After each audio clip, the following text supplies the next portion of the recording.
You can learn everything in YouTube. That's true. When I had my old partner that fucked me over, I'm not going to say any names, he learned e-commerce. Partners that fucked you over. He fucking learned e-commerce, and so fast. He started making me $20K a day through my pussy magnet glasses that I was selling it. Yeah. And, all from YouTube. So I feel like education's on YouTube now. Yeah. I guess. Partners fucking you over, huh? Why? What is that supposed to mean? I'm just used to that. Oh, yeah? Oh, let's talk about that. Well, you came in here and you brought it up. Yeah, I brought it up. Guys, this guy, Bradley, hooked me up with these young LA guys to do my merch. Fuck those guys. How long ago? That was like 2019. 2019, yeah. And why I'm saying fuck those guys? Because they didn't believe in me. And look at me now. I went to, they did my merch and I sold 3-4 shirts. Like, this is not going to work out. I'm like, bro, Rome wasn't built overnight. Like, let's do different designs. And they think they're saying I still own the money, bro. They're sending me invoices. That's funny. They owe me a lot of money. It's really? funny. Yeah. So they don't. They owe tax. I remember at one point when we split, there was a bunch of taxes, and they just were like, "Yeah, you could fucking pay that." And it was like, but it was based on their profits that they made from working for me. Yeah. I mean, these guys did me dirty for fucking 8 years. It hit me when we split, and they go, "Oh yeah, okay." And I'm looking at shit, and I'm like looking at like checking kind of stuff, like where could I be taken of here? Yeah. Where, in reality, I was taken of the whole time because it was like, oh, we're gonna make this shirt for you, and then we're gonna make these 4 for us, and we're gonna use your order quantity to get a better pricing. And then I brought people like you, FouseyTube, Nell, Lord DIY, Alex Wasabi, Larry Wheels, Dom Mazzetti. I brought all these people because we made another business together, and they'll leverage all this like order quantity so that they have these. Imagine at the end of the day, after all that, they go, yo, these are our manufacturers. Like, I was there giving these manufacturers numbers all these years, and they're yours. And then they let all these people run their mouth about me for fucking time. And then the minute I say something, it's like, I'm the bad guy and I'm the wrong one in the wrong. And it's like, you guys took advantage of me for 8 years, leveraged what I did in the same space. Like, cause imagine if you made that sweater and like, let's say I was doing your back end and that sweater didn't sell good, but I ordered like $50,000 worth of that. I'd be like, okay, we're in the same space selling it. That didn't do well for you. I won't sell that over here, but this does well for me. So I'll just keep selling this over here and not sell it over there. That's crazy. Because they were on the back end. All that advantage, and then when their little athletes could run their mouth about me for clout and for more views because I was still relevant in like the space, they did it to undermine me to make themselves look good. So I've been fucking used and abused by those people excessively. That's insane. And it's crazy because like, it's just... I just don't understand where people like forget, like did they forget that they came from this like little hole in the wall in fucking Canoga Park reselling Converse? I don't know how you can live with fucking somebody over so badly. I don't think those people care about that. I think they only think about financial gain and they go, it's just business. But it's like, with this, I sat down, I'm eating dinner with you and your family and all of a sudden it's like, yeah, when you needed me and I was helping you and I put all these people in your wheelhouse and I introduced you to Chris Bumps, I introduced you to all these people, Clifford Lennox, Larry, like all these people that you leverage for your own benefit. Yeah. And then you steal my customer list, you download, and I'm like, I have a screenshot of them downloading my customer list to their warehouse thing. And what, like, you to just share fucking customer? No, you don't. Then how come you didn't give me your fucking, you just took. Wait, is there something legal you can do about it? I was like, I'm all about lawsuits now. No, yeah. No, but it's because it's so big and it's documented. My problem was, in the beginning, I didn't have a contract because I didn't think that they would like me. take advantage of me. You're a good guy. It's like, we don't need contracts because I know I'm never fucking anybody over. So it's like... And so that's my biggest problem was thinking that because I'm not going to fuck you, that they wouldn't fuck me. Yeah. And then all that advantage, and then they let these people run their mouth, and then I'm the bad guy. Yo, Brad's the bad guy. Like, bro, you just don't want to accept the fact that you did me fucking dirty for years. For fucking years. And I had people telling me, and I'm like, oh no. I remember I had a conversation with a dude, I was training this guy at a point, and he was I don't even want to bring that up. That's fucked up. I don't even want to bring that up. It's just, I'm not even going to disrespect him that way, but it is what it is. I just feel like, I'm honestly, more than anything, like, fucking hurt, because it's like, dude, you guys got so much from me, and then when you had the chance, you let these people run their mouth to leverage yourself higher, and it's just like, you couldn't just take what you took and then be like, all right, we're good, you're good. It's like, nah, let me shit on this guy some more so I can like create more brand awareness or more leverage for us so we look like we're fucking good. And it's just bullshit, man. So like, obviously, that's nothing new to you, like you being taken advantage of. Bro, I just got $500,000 stolen from me. I never told you the weed story? How? Bro, not just now. Like 4 or 5 years ago, I gave my homeboy $500,000. Oh, I gotta tell you, sorry, but go ahead. Yeah, for weed. Like, yo, let's grow weed together. Let's go 50-50. You buy the house. You buy the house that I'm living because he was renting it in Mendocino. This is a crazy story. So he's like, let's buy a house. You buy the house. House was like 720. Put 120K in it, and let's go 50-50. And the weed farm is gonna cost for 8 greenhouses 150K. I go and I buy the house. Then give him 150K.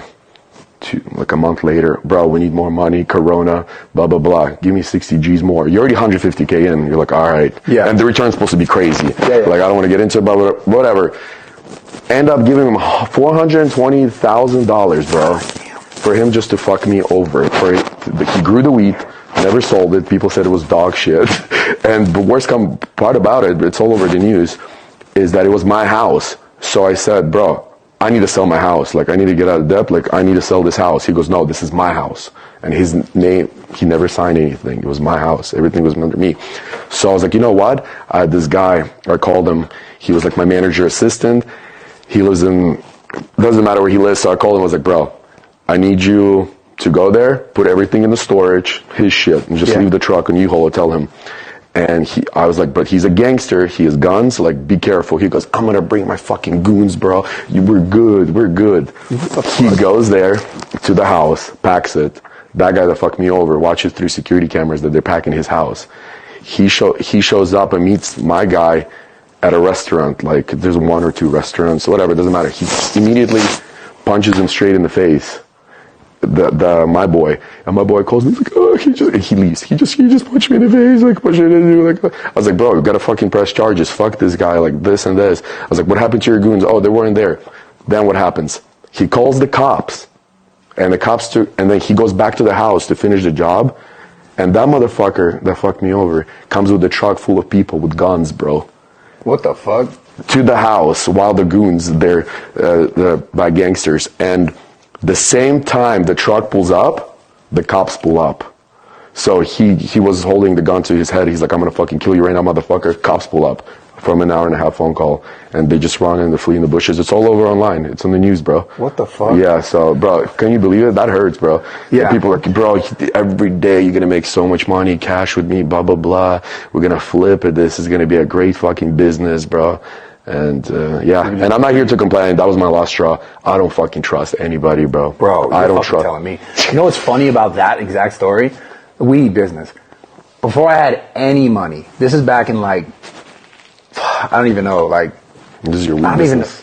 Yeah, I mean, we got just a little. This is a little cutie. Yeah, a little gym weed. But dude, there was a point where I had probably $20,000 to my name. Yeah. Okay, this is years and years ago. First money I ever really made. Yeah. I was training a client, and this guy, he was in the weed business. This is why it's so funny you brought that up. It's way less than $500,000. I give this guy $15,000. I have maybe like $6,000 left in my bank account. I remember I go to the Chase, I take the money, I give him the money, cash. Fucking dummy, right? Yeah. So I was training this guy. He probably paid me for like the training. I'm almost like, this guy got his money back for the training, like by fucking me. Probably paid me like a couple $1,000s for the training, for the course that I trained him. He goes, yo, I'm going to take this, I'm going to flip it and give you like $20,000 back. So I was going to make like $6,000 on top of my money, right? And I was like, oh, cool. And I trust him because I had a relationship with him for some time. How long was the time he said the return was going to be? He was going to go up. He was going to go up to like somewhere in Northern California. Oh, and flip it immediately. Okay, I got it. And come back like a weekend, right? Bro, this dude takes my money and I'm like, okay, he like ignores me for a time, and then I finally get a hold of him. He starts PayPaling me some money, like $300 here, $300 there, and then just ghosts me. Check this out. And this is why I'm like, why am I such a nice guy? I will never be a nice guy to people again, like this kind of shit.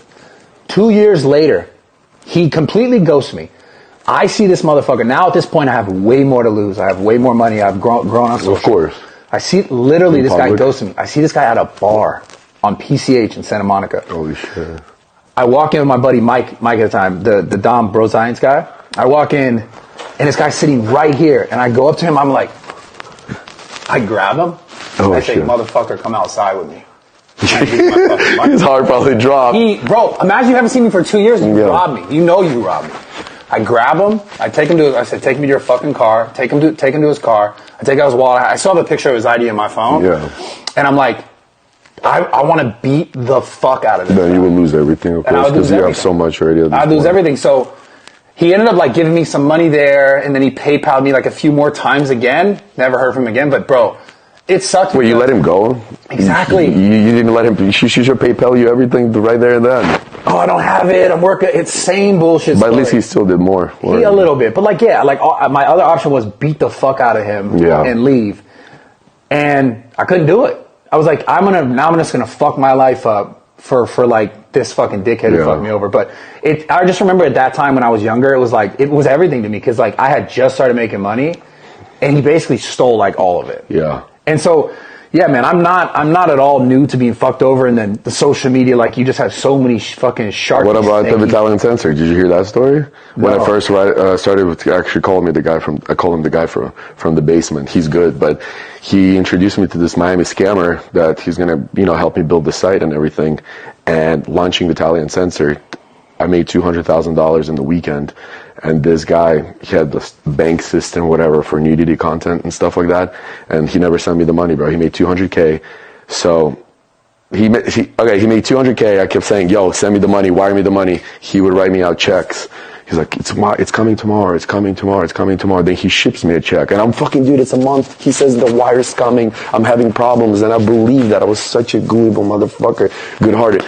So he sends me an actual check for $200K. I go to the bank. It bounces back. So then I post on my story, hey, this guy fucked me over, blah, blah, blah. He sues me for defamation. I open my Instagram and it says, bro, he sold me a fake Rolex, this guy's biggest Miami scammer. We go to court. I win $1.6 million, bro, and the guy nowhere to be found. Because he's in state of Florida, if you send somebody for a fraudulent check, it's 3 times his pay. So he sent me 3 checks that are bounced back.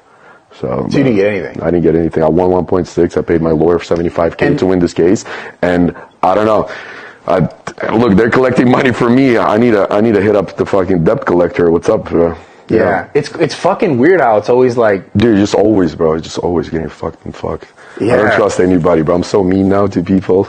I don't blame you. Like, not mean, you know what I mean, bro. Just everybody wants to work with me. I'm like, this guy wants to do my apparel. I'm like, you're gonna fuck me over. I just don't, just tell it straight up. Yeah. So I don't know how much I can hold this for. Yeah. It's a shitty place to be in too, because like I've gotten to a point now, at least in my business, where I've found the right people. It just took going through like the shadiest, fucking, most terrible people that I've ever gone through in my life. Well, I know Anthony and Luke is good, right? Because they're working for free. That's how you know that's good people. That's rare, bro. And like people like that. I'm blessed. I prayed for this, bro. Thank you, Anthony. Versus like paying people. Jesus. You guys should make out, dude. Yeah. No, you want to go viral? No. Threesome? No. 3 guys, 1 couch? No.